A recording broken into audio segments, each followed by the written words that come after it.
Hi, I'm Miss Liz. Today, we're going to read a story about Mousekin. Mousekin is a little mouse who lives in the forest. We're going to find out what he and his friends do in the forest as winter approaches.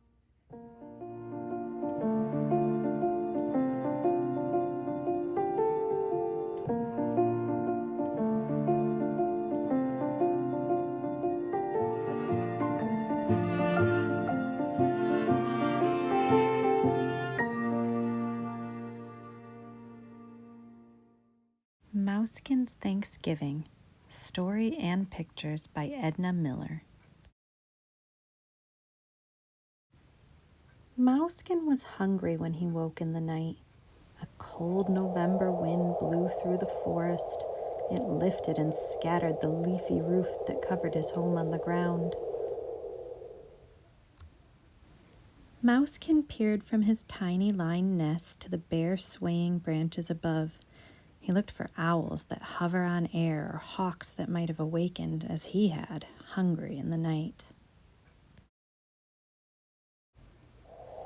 Only the wind playing harp through the trees met Mousekin's large silken ears, and a sound far off in the forest, a sound he had never heard before, a very soft gobble gobble.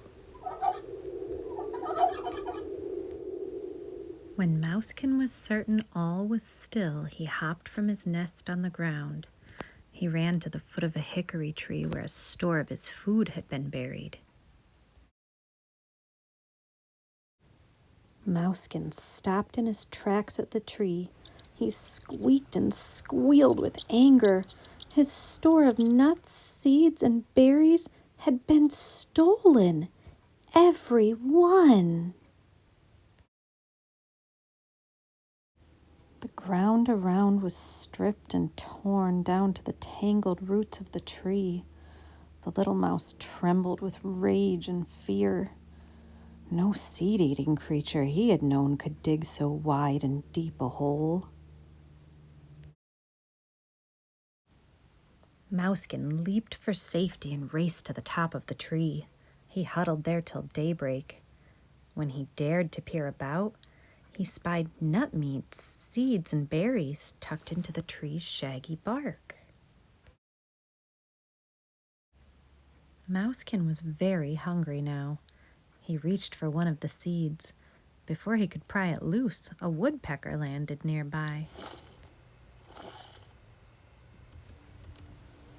"Be off!" he cried as he went rat-a-tat-tat with his beak on the hickory tree. "I saw the creature that stole your food. It was bigger than a pheasant. It was bigger than a goose. It was the biggest bird I've ever seen, and it might like mice." Mousekin hurried to the bottom of the tree. He was very hungry now. A white-footed mouse makes certain he has more than one winter's store. He ran beneath the litter of leaves that covers the forest floor till he came to a tall evergreen. Beneath the pine tree was a hole, freshly dug, where Mousekin had hidden another food store. A pile of pine needles was all that was left of weed seeds, beech nuts, and dried berries.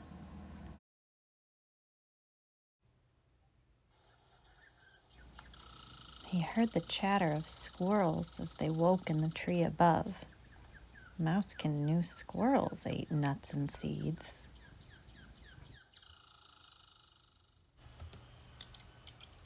Squeaked and drummed his tiny paw to let them know his anger. "We didn't take your store of food," the frisky squirrels cried. "Our food was gathered in the fall and stored in our nest." "We saw the creature that stole your food. It was very big and it was frightful. It had a naked blue head and a warty red neck with long, sharp spurs on its legs." More hungry than afraid, Mousekin raced through the woods. He had only one more store of food to last through the winter. It was hidden inside the stump of a tree in a tangle of leaves and brush.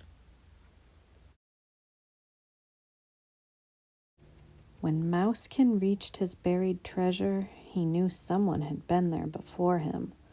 The hollow stump was scratched clean of leaves, along with the last of his harvests.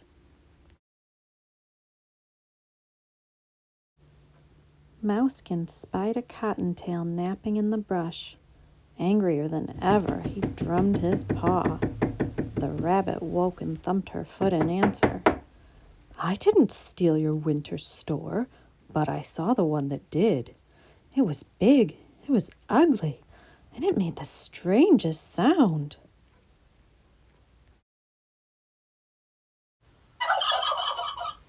Not far from the stump in a stand of trees, they heard a gobble gobble. The rabbit disappeared into her burrow.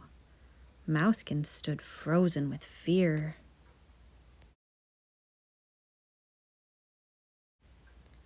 A huge bird rushed from cover. His shining feathers were ruffled and fluffed. His wingtips made a rattling noise as they brushed along the ground. With tail feathers spread like a great fan behind him, he was a fearsome sight.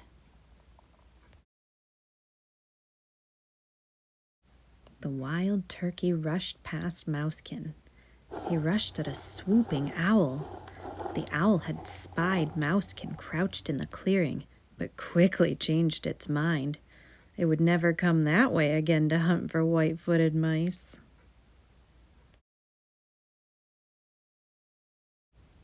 Mousekin scrambled to the top of a tree and hopped inside a hollow. He was still a very hungry mouse, but glad to be alive. As he fell asleep, he heard the turkey call, "Gobble, gobble, gobble."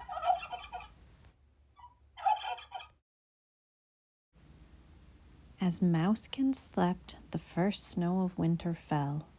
It blanketed the tops of the trees and the forest floor below.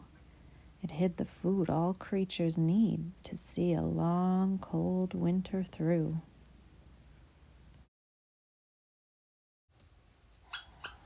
Mousekin woke to the chatter of squirrels and a woodpecker's rat-a-tat-tat.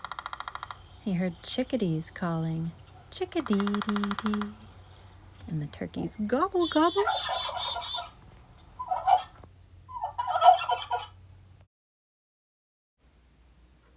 What Mousekin saw when he peered below surprised the little mouse.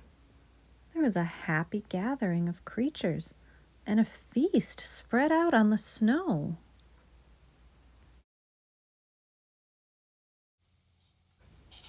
A wild turkey with feathers unruffled dug beneath the deep white cover. He turned up grapes, dried apples, and seeds. There were acorns for everyone. Mousekin scampered to the ground. He stuffed his cheeks with all he could carry. Then he hurried back to his nest in the hollow.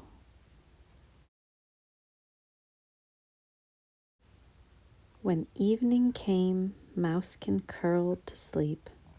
There would be plenty to eat and nothing to fear with the big, friendly bird roosting near.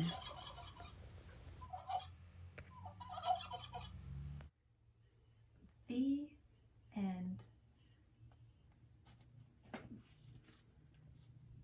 I like how Mousekin and the other animals in the forest learned that the turkey was their friend. They had been afraid of the turkey. They didn't know what the turkey was. But once they got to know the turkey, they all became friends and they worked together. What a great message. We'll see you next time. Bye-bye.